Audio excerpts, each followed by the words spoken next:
सामने बोर्ड पर लिखा है लोनावला 60 किलोमीटर। लो, हम तो बस 1 घंटे में लोनावला पहुंचने वाले हैं। लेकिन लोनावला पहुंचने में तो 8 घंटे लगते हैं ना। इतनी जल्दी हम लोग लोनावला कैसे पहुंच सकते हैं? आखिर ये कौन सा रोड है जो इतनी जल्दी वहां पहुंचा रहा है?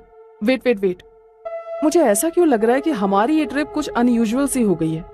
रवि सोए ही जा रहा है, इतना कुछ हो गया लेकिन इसकी नींद ही नहीं खुल रही है। आधी रात को तुम्हें ये लड़की मिल जाती है, फिर ये पता नहीं कौन सा नया रास्ता मिल जाता है, और अब तुम कह रहे हो लोनावला बस 60 किलोमीटर बचा है। I can't believe it.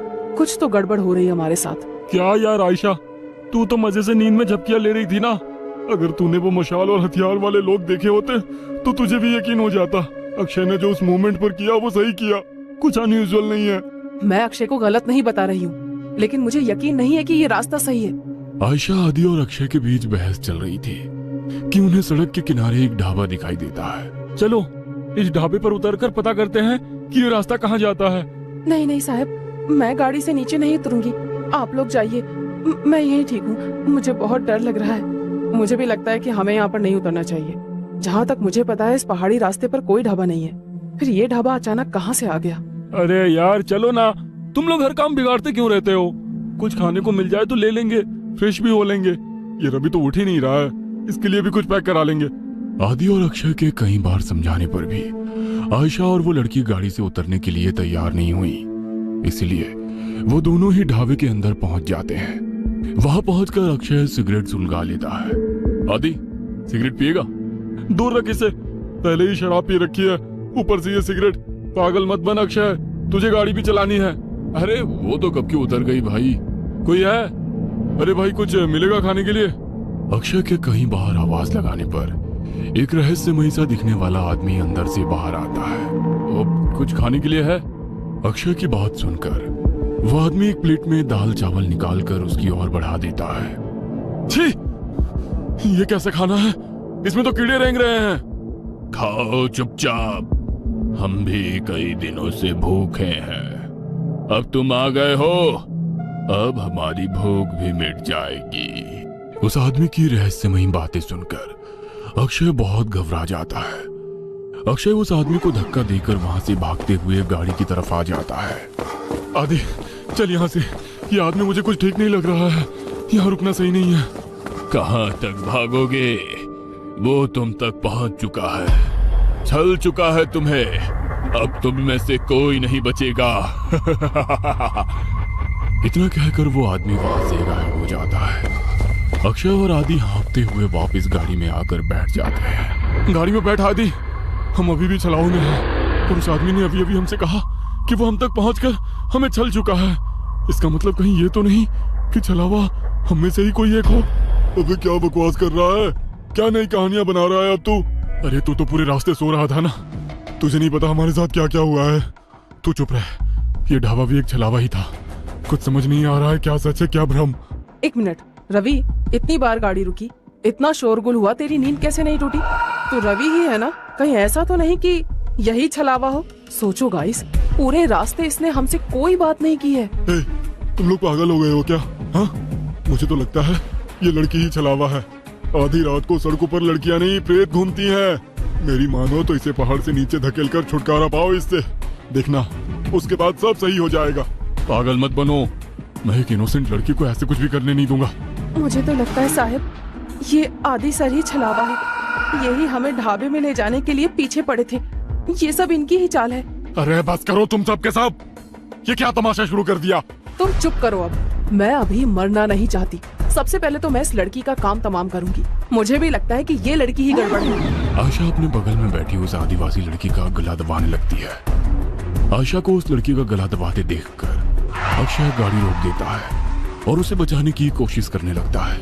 इस लड़की के लिए मैं अपने दोस्तों की जान खतरे में नहीं पड़ने दूंगा। तभी रवि गाड़ी में रखी लोहे की रॉड उठाकर उस लड़की के सर पे दे मारता है। ये क्या कर दिया तूने? बस खत्म हो गई प्रॉब्लम। इसकी बॉडी को गाड़ी से बाहर फेंको और आगे बढ़ो।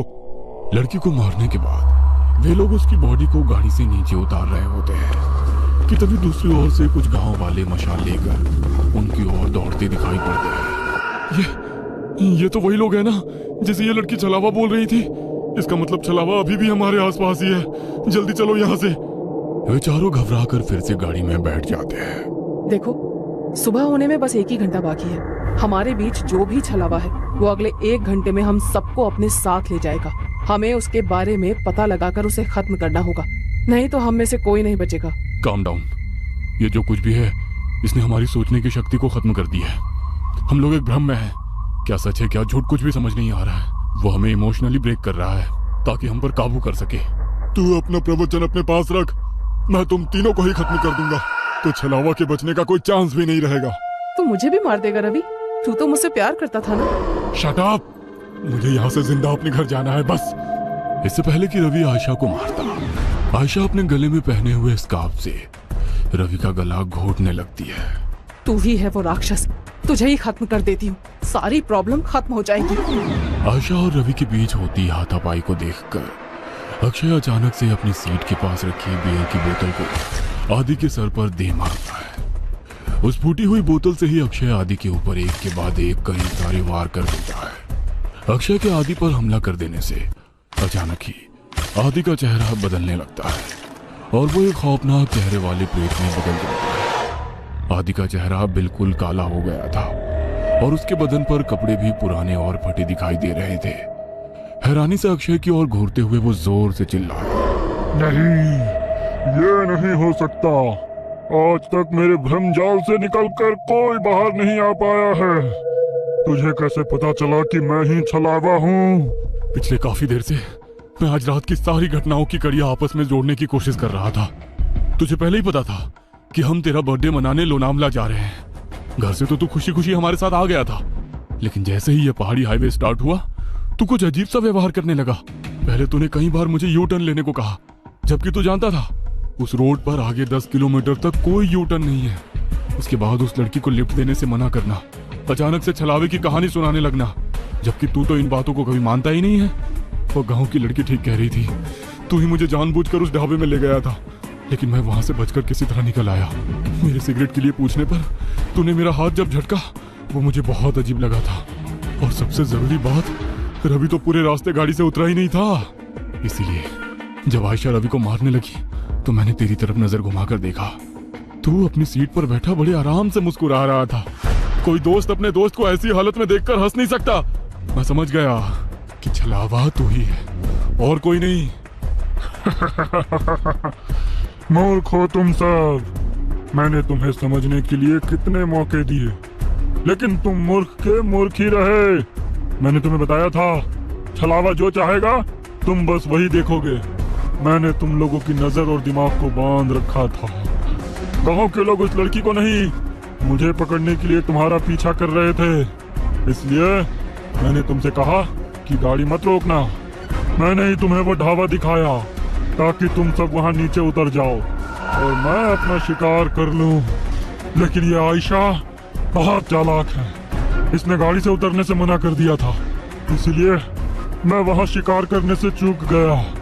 बस कुछ देर की बात और थी, इस रवि के मरते ही तुम दोनों एक दूसरे की जान के दुश्मन बन जाते और एक दूसरे को मार डालते और मेरी जीत हो जाती। अगर ये आदि नहीं है तो हमारा आदि कहाँ है? तुम्हारा आदि तो उसी जगह मेरा शिकार बन गया था, जब पहली बार तुम सब गाड़ी से उतरकर इस अक्षय से झगड़ा कर रहे थे और वो गाड़ी की डिक्की चेक कर रहा था। अक्षय, मार इसको, छोड़ना मत। उसने हमारे आदि को मार डाला, मैं इसे नहीं छोड़ूंगी। सुबह के 4 बज चुके हैं, अब तुम लोग मेरा कुछ नहीं बिगाड़ सकते। इतना कहकर वो छलावा वहां से गायब हो जाता है। जन्मदिन के दिन ही अपने दोस्त को खोने के गम ने उन सबको तोड़ कर रख दिया था। उस रात छलावे से उनकी जान तो बच गई थी, लेकिन अपने दोस्त को खोने का गम जीवन भर उनके सीने पर बोझ बनकर उन्हें सालता रहा। दोस्तों, कहानी अच्छी लगी तो वीडियो को लाइक और चैनल को सब्सक्राइब कर देना। वीडियो देखने के लिए धन्यवाद।